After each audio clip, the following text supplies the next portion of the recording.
And today we're going to talk about selecting a site and preparing your garden in a manner that will make sure that we're not going to run into problems with food safety. And we're primarily concerned here about microbial contamination. We're worried about contamination by bacteria such as E. coli and Salmonella, in addition to other problems that can occur such as heavy metals and chemicals. Now, when you're thinking about where to put your garden, you need to keep food safety in mind because you want to produce a crop that's safe for yourself and everyone else who's going to enjoy the food coming out of that vegetable garden.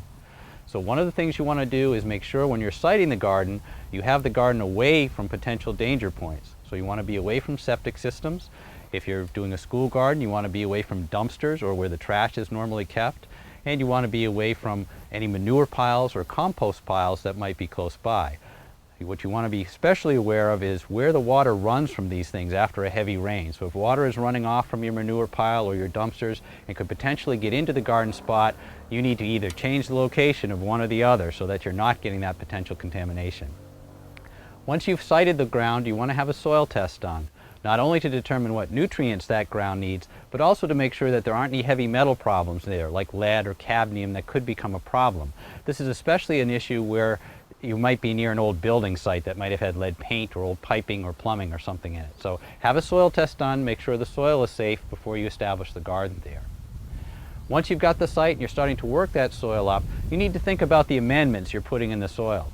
Oftentimes we like to work manure or compost into that ground to loosen the soil up and make it better for the plants. But you need to be aware that both compost and manure can be significant sources of bacterial problems like E. coli and Salmonella. So, what do we need to do here? If you're going to use manures, we recommend that you don't use them in the year of planting. You need to have 120 days between a manure application and safe harvest of your produce.